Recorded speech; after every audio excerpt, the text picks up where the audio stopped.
मुख्यमंत्री माझी लाडकी बहीण योजना, ज्या योजनेच्या अंतर्गत आमच्या बहिणींच्या खात्यामध्ये दर महिन्याला 1,500 रुपये टाकण्याचा निर्णय आपण घेतला आणि त्याची सुरुवात देखील या ठिकाणी झाली।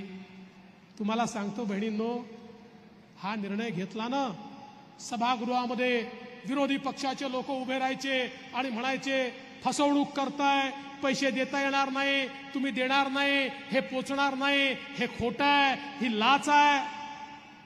पण आज 1,90,00,000 बहिणींच्या खात्यात पैसे पोचले आणि बाकी बहिणींच्या खात्यात ऑक्टोबर मध्ये पोचणार। 2.5 कोटी बहिणींच्या खात्यामध्ये महिन्याला 1,500 रुपये आम्ही टाकणं सुरू केलं। काही बहिणींनी मला सांगितलं त्यांचे पैसे यायचे आहेत, काळजी करू नका, आठवड्याभरात येतील।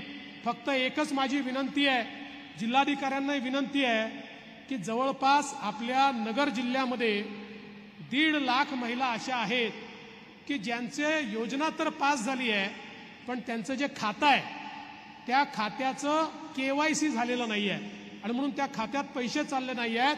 आमच्या त्या बहिणींना जिल्हाधिकारी महोदय आणि पालकमंत्री महोदय थोडी मदत करून त्यांच्या खात्याचं KYC करून घ्या, जेणेकरून त्यांचे मंजूर झालेले पण पाईपलाईन मध्ये अडकलेले पैसे त्यांच्या खात्यामध्ये जातील। बहिणींनो, काळजी करू नका, एकही बहीण आम्ही अशी राहू देणार नाही की जिच्या खात्यामध्ये दिवाळीची ओवाळणी जाणार नाही। आमच्या प्रत्येक बहिणीपर्यंत हे पोचवण्याचं काम आम्ही करणार आहोत। पण मला तुमच्या काही सावत्र भावांपासून तुम्हाला सावध करायचं आहे।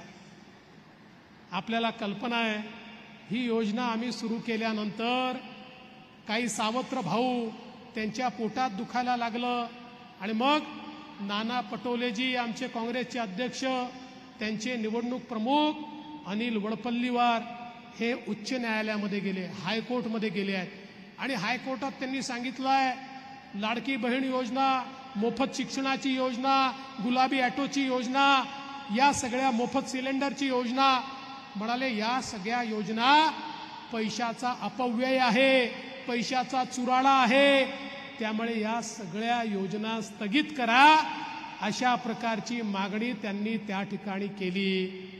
पण बहिणींनो, चिंता करू नका, तुमचे 3 भाऊ बसलेले आहेत। आम्ही उच्च न्यायालयामध्ये मोठ्यात मोठा वकील उभा केला आणि अजूनही त्याच्यावर स्थगिती येऊ दिली नाही आणि येऊ देखील देणार नाही, कारण आमच्या बहिणीच्या हक्काचे पैसे आहे। पण सावत्र भावांची नियत बघा, काल परवा सन्माननीय आदित्य ठाकरेजी म्हणाले एकदा आमचं सरकार येऊ द्या, या मागच्या सरकारने, महायुतीच्या सरकारने घेतलेले सगळे निर्णय हे आम्ही रद्द करून टाकू। म्हणजे यांच्या पोटात खतखतताय आणि डोक्यात चाललाय सरकारमध्ये आलं की पहिले लाडकी बहीण योजना ही बंद करून टाकायची। काल परवा आमच्या शिंदेताई त्या ठिकाणी म्हणाल्या, प्रणितीताई म्हणाल्या लाडकी बहीण योजना म्हणजे महिलांना दिलेली लाच आहे।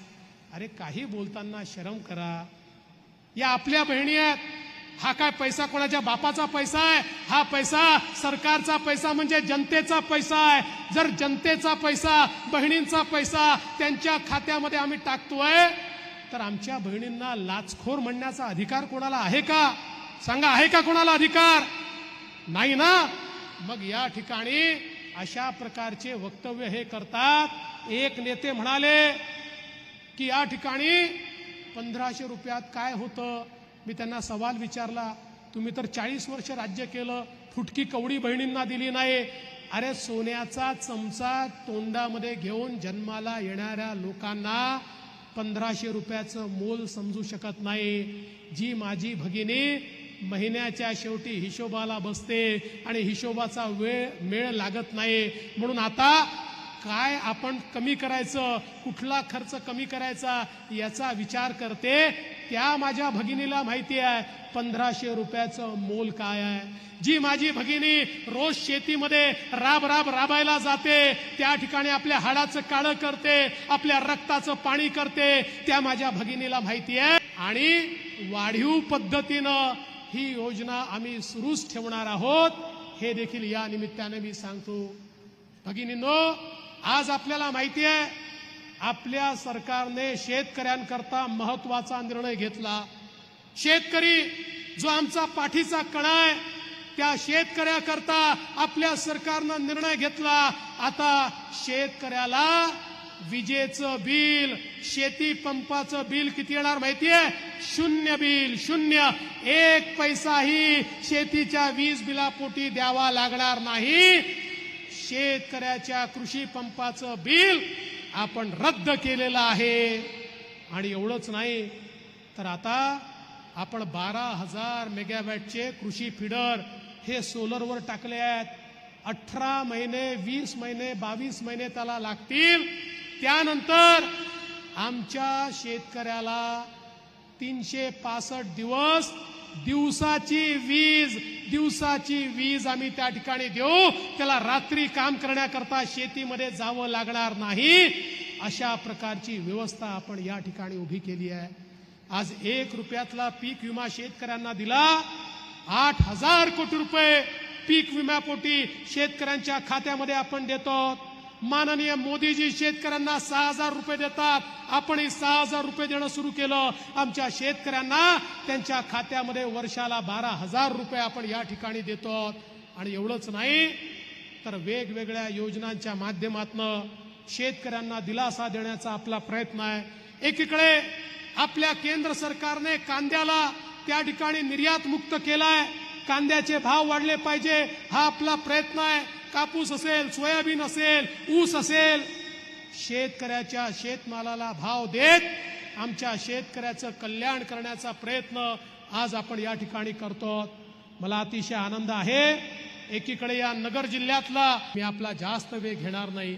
मी एवढंच सांगण्याकरता आलो आहे, आम्हाला कुठल्याही खुर्चीपेक्षा, कुठल्याही पदापेक्षा बहिणींची राखी, बहिणींचा आशीर्वाद आणि बहिणींचं प्रेम हे सगळ्यात जास्त महत्वाचं आहे. तुमचं प्रेम हीच आमची संपत्ती आहे. तुमचं प्रेम आमच्या पाठीशी असू द्या. तुमच्या प्रेमानेच या ठिकाणी आम्हाला ऊर्जा मिळते. तुमच्या प्रेमामुळेच आम्ही चांगली कामं करू शकतो. तुमच्या प्रेमामुळेच आम्ही महिलांचं कल्याण करू शकतो. तुमच्या प्रेमामुळेच आमच्या मुलींना मोफत शिक्षण त्या ठिकाणी देऊ शकतो. तुमच्या प्रेमामुळेच शेतकऱ्याचं कल्याण करू शकतो. तुमच्या प्रेमामुळेच आज शेतमजुरांना एक नवीन ऊर्जित अवस्था आम्ही देऊ शकतो. म्हणून तुमचं प्रेम आणि तुमचा आशीर्वाद